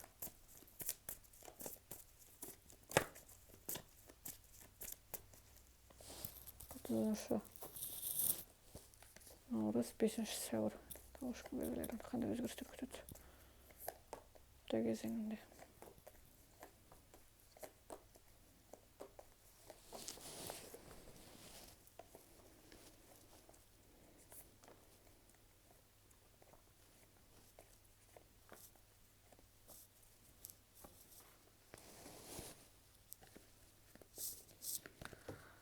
Тауышқы белгілер жалпы апта кезеңінде өте көп жоспарлар бар, өте көп әрекеттер, бірақ қай бірін бастауды білмеу, аяқтап алу қажет, бір шешімге келу, бір нәрсені анықтаймын, реттеймін деген. Бұл жерде әртүрлі бағытта болуы мүмкін, біршама мәселелерді реттеу, немесе бір адам алдына өте көп жоспар болашақта қояды, немесе әртүрлі креативті идеялар келуі мүмкін, жаңағы. Бір нәрсені өзгертуге тырысады, бір нәрсені реттеуге, бірақ бұл жерде асықпай орын алатынын айтады, яғни шешім қабылдағанмен адам нақты бір әрекетке көшпейтін болуы мүмкін, немесе бір таңдау жасай алмау, күмәнді болу, немесе бір әрекеттерге сізді тексеретін адамдар бар екенін айтады, сіздің өміріңізге қызығушылық танытатын адам, өсек аяң жүріп жатқанды көрсетуі мүмкін. Біраз ортаға біраз араласпауға, айтып жатқан әңгімелердің бәріне сене беруге болмайды. Келіп жатқан ақпараттар дұрыс емес болуы мүмкін. Тағы да әртүрлі варианттар бар, әртүрлі ойлар, креативті идеялар келеді. Біраз идеяларды да бөліп алу керек, шындыққа айналатын мүмкіндігі бар, мүмкіндігі жоқ деген сияқты. Өйткені әрбір идеялар біраз мүмкіндігі шектеулі идеяларда болуы мүмкін. Таныстық, жалғыз бас адамдар үшін таныстық орнатуға, немесе бір комплимент естуге мүмкіндік бар. Сізге беретін кеңес, немесе қандай бір іс-әрекеттерді біраз сіз өзіңіз жасай алмауыңыз мүмкін, сізге бір екінші адамдардың әсері сізді біраз тоқтатуы мүмкін бұл жерде. Немесе біраз тыңдау, немесе бірнеше шаруаларды қатар алып жүруге тура келуі мүмкін, міндеттемелер өте көп. Бірақ сенімге кіру, бір таныстыққа, немесе бір көзге түсуге, бір әдемілікке тамсануға, таныстыққа, көпшілік танытуға мүмкіндік болады сіздің адамдарыңыз. Немесе тіпті бір жаңағы маңызды болашақтағы адамдарды кездестіруге мүмкіндік бар, мысалы адамдардың сөздерімен, мысалға бір әсер беретін адамдар. Тағы да тауышқы белгілері, қарым-қатынас сұрақтары, жұбар жандармен қарым-қатынас қалай қалыптасады апта кезеңінде. Қарым-қатынаста біраз конфликтқа түсіп қалу қаупі бар, біраз бір қалыпты емес әрекеттер, сұрақтар, араласу әңгімелерді сіздерде де бар. Бұл жерде адамдардың араласуы біраз шиеленісті кезеңдер, бір мәселеге келу біраз қиынға соғуы мүмкін. Тек қана әңгіме жай ғана сөздер, бірақ бір реттеп алуға келген кезде өзімшілдік танытуы мүмкін. Немесе бір адамдардың ішіндегі бір күмәндарынан бір әділеттілік сұрап, немесе бір сен қатал сізді анықтап алғысы келуі мүмкін, бір шаруалар, бір анықтап алатын әңгімелер сөйлесуге, немесе бір үзілді кесілді бір мәселе шаруаларға нүкте қоюға мүмкіндік бар. Тағы да жұмыс мәселесі, тауышкөбен жұмыста қандай өзгерістер болуы мүмкін. Жұмыс әрекетінде біраз көңілі қалып жатқан сияқты, өзгерістер енгізуге біраз асықпау, таңдау жасауда асықпауға тура келуі мүмкін. Біраз тым қатты өзіңізге төмен баға қойып жатқан болуыңыз мүмкін, бірақ жалпы айтқанда жұмыс кезеңінде жайлылық бар. Жай ғана просто адам өзін бір сондай нәтижелер сізге ұнамай жатқан сияқты болып көрінеді, бірақ шын мәнінде нәтиже бар. Жай ғана адам өзін сондай бір нәтижені көрмейді, немесе бір жағдайға асығады. Жұмыс кезеңінде бір нәрсе сіздің жылдам болмай жатқан болуы мүмкін. Жұмысты ауыстыруды, өзгеріс жасауды қалаулы жандар үшін аптаның соңында өзгеріс жасауы мүмкін бір жағдайларда. Жұмыс кезеңіне біраз ерекше назар аудару керек деген сияқты шешімге келуі мүмкін. Соның салдарынан бір нәрсені өзгертуі мүмкін. Немесе жұмыстан шығам деген жандар үшін, шығуды әрекет жасаған жандар үшін, немесе бір өзгеріс жасайын деген жандар үшін мүмкіндік бар. Бірақ асықпау керек. Бұл жерде асығу да сізге қателіктер алып келуі мүмкін. Іс-әрекеттеріңізде асықпау керек, ыңғайлы сәтті күту керек, зерттеп алу керек деген сияқты. Жалпы айтқанда жай ғана просто адамның қабылдауы. Финанс ақша сұрақтары. Финанс ақша сұрақтарында жалпы айтқанда бірнеше жерден табыс көзі келеді. Ақшаны жинақтау, дұрыс бағытта жинақтау, болмашы нәрсеге құртпау, ақшаны дұрыс жұмсау, бірнеше жерден табыс көзі келеді, және жайлы көмек ақшалар да келеді қосымша. Бұл жерде қарап, тексеріп алып әрекет жасау, артық шығындар жасамайды, мүлдем бірнеше жерден табыс. Жалпы финанс әрекеті бұрынғыдан өсетін көрінеді, жақсаратын айтады, клиент мүмкін көбейеді. Ақша әрекеттері болмашы нәрсеге жұмсалмайды, тек қана қажетті болған нәрселерге жинақталуға мүмкіндік болады. Және тағы да бір жеңілдіктер болуы мүмкін ақшалай. Әртүрлі ойлар бар табыс көзі туралы.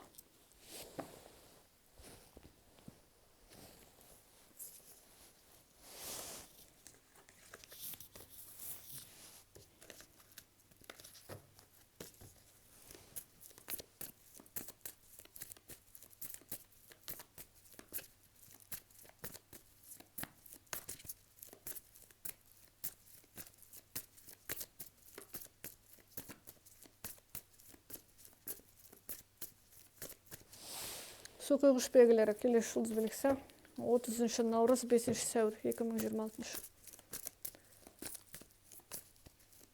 Су құйғыштарымыз қандай өзгерістер күтеді?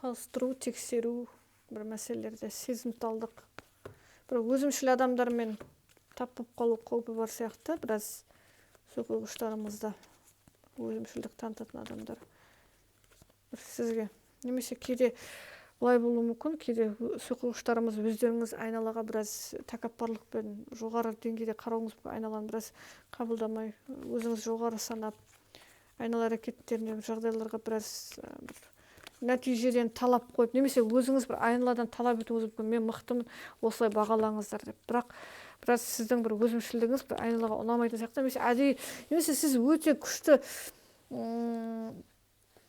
жетілдірген әрекетіңіз сіз жоғары деңгейде болсаңыз да, сізге төмен бағамен қарайтын адамдар бар, әдейі төмендетуге тырысатын адамдар. Адамдардың сөзіне емес, өз әрекеттеріңізге баға беріңіз, өзіңізге сенімділігіңізді мүлдем жоймаңыздар. өзіңізді сақтап тұрыңыздар, сенімділігіңізді мықты екеніңізге іштей опора қажет, яғни тірек қажет. Өйткені бұл жерде сіздің әрекеттеріңізге біраз күмән, немесе тым қатты өздеріне жоғары баға қойып, талапшылдықпен өздеріне талаптарын да күшейтуі мүмкін. Кейде соққыштарымыздың өздері болуы мүмкін бұл кезеңде. Яғни мен осы кезеңге, мықты кезеңге жету керекпін, соның үшін маған әрекет қажет. Маған өзіңізге талап қою, осы деңгейге жету керекпін, мен мықты болу керекпін, осы менде әлсіздігім осылай, мен одан әрі жоғары болу керекпін деген сияқты бір алға қоятын адамның әрекеті. Одан әрі дайындалуым керек, одан әрі өзіме талап қоюым керек деген сияқты кезеңдер бар.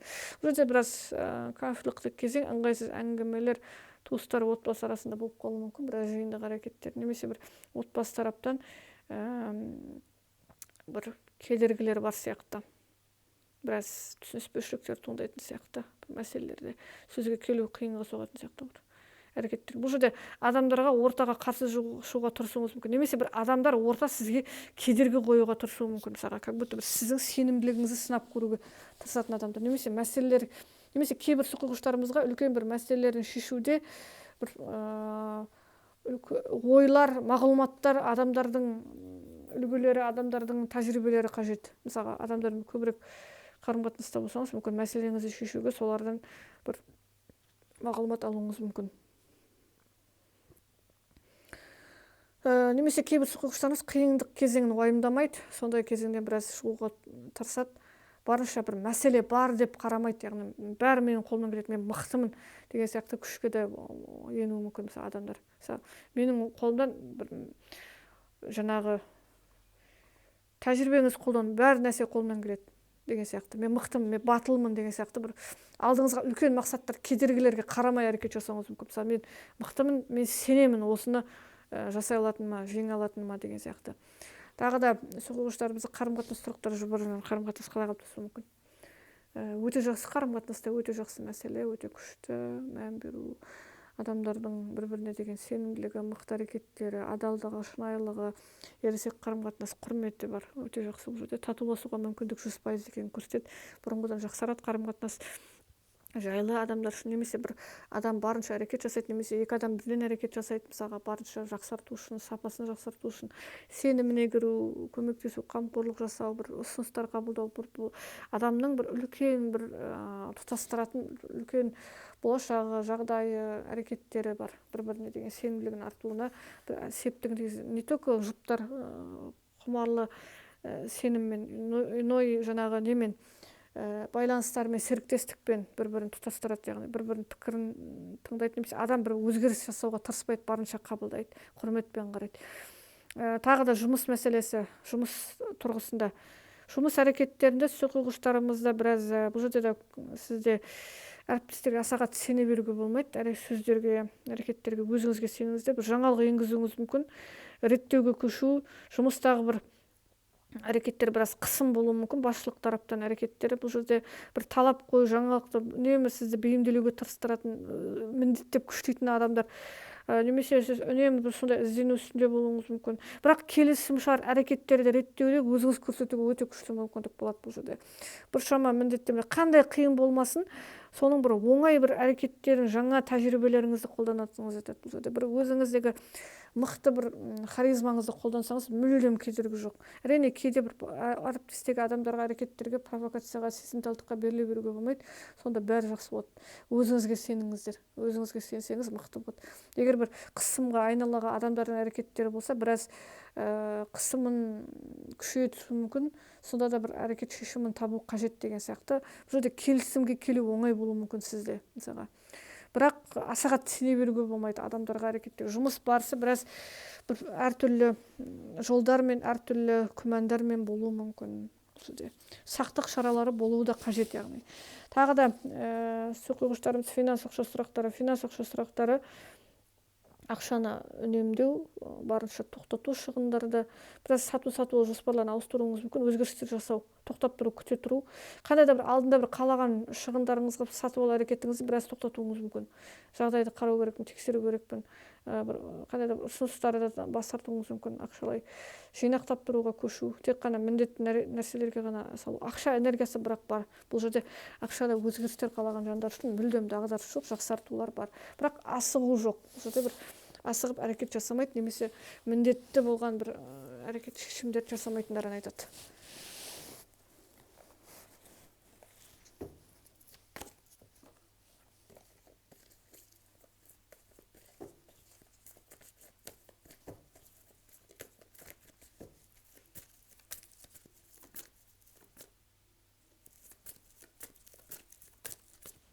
Келесі жұлдыз белгісі балықтар 30 наурыздан 5 сәуірге дейін 2026 жыл.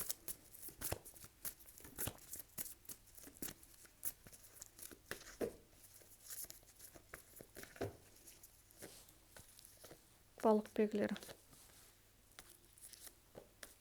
Балықтар белгісі 30 наурыз 5 сәуір.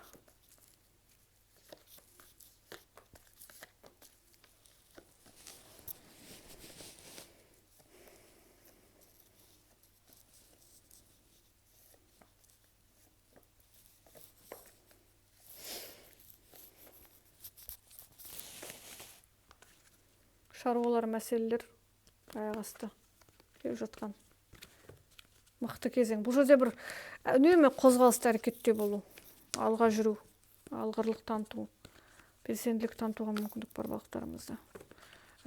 Үнемі бір бәсекелестікте жеңіске жету, өзіңіз көрсетуге мүмкіндік бар. Біреулердің пікіріне тәуелділіктен шығу, бір әрекеттерден ыңғайсыз сәтті күтуден тоқтату, өзіңіз қолға алу, көп нәрсені, тағдыр әрекеттерінде өз қолыңызға алу, барлық әрекеттер, яғни адам көптеген нәрсені өзінің қолына алады. Еш нәрседен таймайды, алға жүр. Мәселе жоқ, мәселе көбі шешіледі, жаңағы қалып қалмайды, яғни жалқаулық мүлдем жоқ, сенімділік жоғары өзіңізге деген. Бұл жағдайда жеңіске жетуге мүмкіндік бар. Жеңіске жетіп өзіңізді көрсетуге мүмкіндік бар. Батылдық таныту, алға жүру, қандай кезең болмасын, бір нәтижеңізді көрсетеді. Бір сәтті кезең болады, бір жағдайлар, шиеленісті жағдайларды шешуге мүмкіндік бар. Алға жүру, қандай кезең болмасын, нәтижеге жету. Бір сәтті кезең барды, бұл жерде көшу, әрекеттесу кезеңдері сәтті болуы мүмкін, бір өзгеріс жасауға. Немесе адам біршама мәселелерді көшуге дайындалады, көшуге өзгеріс жасауға дайындалады. Бір шаруалар үстінде болады үнемі. Тағы да ақылды әрекеттер, кеңес. Кейде былай болуы мүмкін, бұл жерде де біраз отбасы әрекеттерімен бір қалыпты емес әрекеттер бар. Көре алмаушылыққа тап болу кезеңдері де байқалуы мүмкін. Сізді өзіңізді көрсеткеніңіз, алға жүргеніңіз, немесе бір көпшіліктің пікіріне қарсы шығатыныңыз айналаға ұнамауы мүмкін. Сондай кезеңдерде біраз байқалуы мүмкін. Бірақ адам әрекет жасап, ақылға қонымды әрекеттер жасаса, және тәжірибелі кезеңдерін қолданса, ешқандай жаңалықпен бірге консерваторлық ұғымды араластырса өте сәтті жағдайға нәтижеге жетеді. Өте жақсы. Бұл жерде бір ыңғайлы сәттің кезең келді, күту кезеңіндегі. Өзіңізге байланысты екенін түсіну, бір оңай бір жағдайдан сыпытылып шығуға мүмкіндік болады. Тағы да балықтарымызда қарым-қатынас сұрақтары, жұбар жандармен қарым-қатынас қалай қалыптасады? Өте жақсы қарым-қатынас, ешқандай мәселе жоқ. Бәрі дұрыс. Жай ғана кейде адамдар аса қатты бір тереңінен сырласпауы мүмкін, біраз алшақтық, біраз салқындық байқалады, бірақ адамдар оны көрсетпеуге тырысады барынша. Бірақ бәрі дұрыс. Яғни бір ыңғайлы. Бұл жерде бір үлкен маңызды мәселелерден, немесе бір іштей бір әңгімелерден, бір серьезно, бір байыпты әңгімелерден біраз қашу мүмкін адам. Бірақ барынша дұрыс кезең. Ешқандай ушықпайды, конфликт туындамайды. Бір маңызды мәселелерді немесе аса қатты ақылдаспауы мүмкін, мысалға бір қалдыра салуы мүмкін. Бірақ бәрі дұрыс. Өз жайлы, ешкімнің жүкесіне тимейді, ешкімнің. Бірақ бәрібір қалып қалған, іштей терең емес әңгімелер бар сияқты. Бірақ оны көрсетпей жатыр. Тағы да балықтарымызда жұмыс мәселесі, жұмыста қандай өзгерістер болуы мүмкін апта кезеңінде. Жұмыс әрекеттері өте жақсы, бұл жерде жұмыстағы кезең жаңалықтар енгізу, ақша салу жұмысқа, табыс көзін көру, өзгерістер енгізу, жақсарту, білім алу, дамыту жұмыста. Бір шиеленісті кезеңнен шығу, ерекше идеяларды қолданатыныңыз айтады жұмыста. Әріптестердің арасында өзіңіз көрсетуге мүмкіндік бар. Мықты бір идеяңызбен бірге жақсартуға, қарым-қатынас, клиенттердің көбеюіне мүмкіндік бар. Бір күшті идея келеді, бір тығырықтан шығуға мүмкіндік бар, күшті идея келеді өзгеріс жасауда. Жұмыс кезеңі өте сәтті. Финанс ақша сұрақтарында жалпы айтқанда артық шығындарға жол жоқ. Бір нәрсені тоқтату, шығынды тоқтату, бір жағдайда ақшаны беруден бас тарту, біреуге көмектесуден бас тарту, ақша әрекетіңізді жайлылықты сақтау, көрсетпеуге тырысу, бір шығындармен күрес болуы мүмкін. Бір шығындар, ыңғайсыздықтарды тоқтатуға тырысу, ақшадағы болмашы шығындарды бір алдын алуға тырысу, соны жаңағы мысалы бір нәрсенің алдын алуға сақтықпен қарау, ақшаға күрес, жаңағы ыңғайсыздықтардан ақша туралы жинақтау, ақшаны артық шығындарды тоқтату, жинақтау, жайлылыққа көшеді. Бірақ бұл жерде біраз кейде бас тартуыңыз мүмкін, біраз бір әрекеттерден жаңағы қателік жасап қоймау үшін. Немесе бір жағдайда өзіңізді көрсету үшін біраз өз әрекеттеріңізге салуыңыз мүмкін ақшаны. Ешкімге көмектеспеу, бар ақшаңызды бұл жерде шығындарды тоқтату. Жалпы айтқанда ақша әрекеті сіздің пайдаңызға болатынын айтады. Бірақ жылдам өзгерістерді қалаған жандар үшін өзгеріс бола қоймайды, бірақ жайлы болады, уайымдатпайды. Мүмкін бір мәселені шешуіңіз мүмкін. Мысалға бір қиын жағдайдың алдын алуыңыз мүмкін ақша туралы. Сатып алу жоспарлары біраз кешіктірілуі мүмкін. Ақша әрекетінде аса қатты белсенділіктер жоқ, бірақ жайлылық бар, мүмкін алдын алу мен тоқтату бар сияқты бір қиындықтарды. Рахмет, назарларыңызға сау болыңыздар. Лепелдеріңізді аямаңыздар, энергия алмасу ретінде.